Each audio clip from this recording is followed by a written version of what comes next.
सलोनी गुर्जर, आवाज़ आ रही है आपको? जी सर, हेलो। हाँ सलोनी बताइए।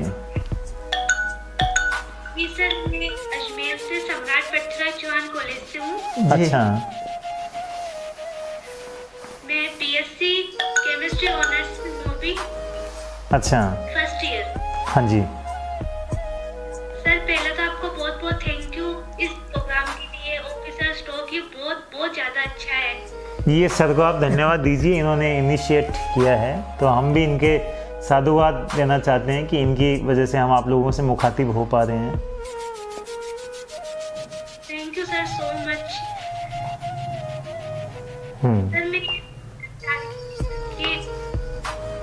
हमारा कॉन्सेंट्रेट रहता है, बहुत बार हम बहुत अच्छे से पढ़ाई कर रहे होते हैं, लेकिन हमारे परिवार का माहौल कभी हमारे ऊपर इतना हावी होता है कि हम डिस्टर्ब हो जाते हैं। क्या तो प्रश्न है? उससे कैसे बचें?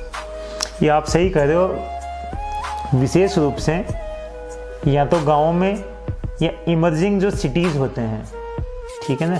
हालांकि अजमेर तो वेल सेटल्ड सिटी है, लेकिन हम लोग कमोबेश ऐसे ही होता है कि गाँवों से शहरों में सेटल होते हैं, तो वो परिवार का माहौल लगभग एक जैसा ही रहता है। तो परिवार में जैसे आप पढ़ना चाह रहे हैं उन, और परिवार के जैसे, हालांकि माँ बाप तो हमेशा ही चाहते हैं भाई बच्चा पढ़े, तो कई बार आपका उनसे वो कनेक्टिविटी नहीं बैठती है और एटमॉस्फेयर आपको सूट नहीं करता है।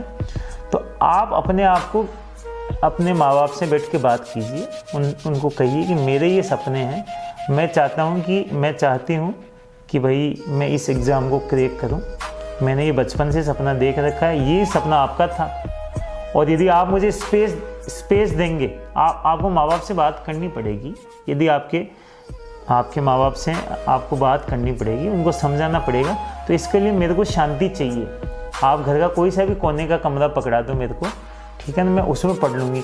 और देखिए एक बात मैं आपको बता दूँ, जैसे मैंने सबसे पहले शुरुआत की थी कि पुराने ज़माने में ऋषि मुनि किसी भी फल प्राप्ति के लिए तपस्या करते थे, भगवान खुश होते थे और भगवान उनको वरदान देते थे।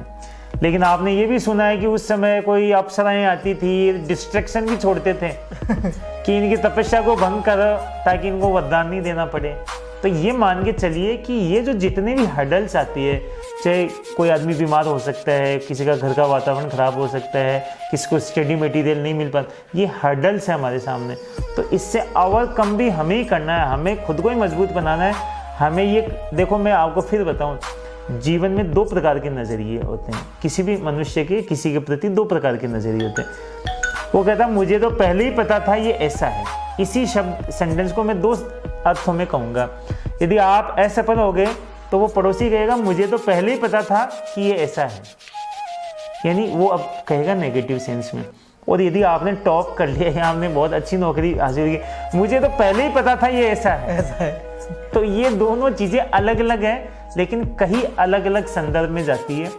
तो आप तो केवल अपने लक्ष्य पे ध्यान रखिए, यदि कोई इश्यू है तो आप बात कर लीजिए और कंसंट्रेशन रखिए। मैं यकीन दिलाता हूँ कि वही कहेंगे कि हमें तो पहले ही पता था कि ये ऐसी है जिसने हमारा नाम रोशन किया है। तो आप तो उस पॉइंट पे फोकस रखिए।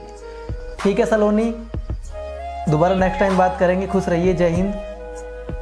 ठीक है sir, thank you so much. Ji.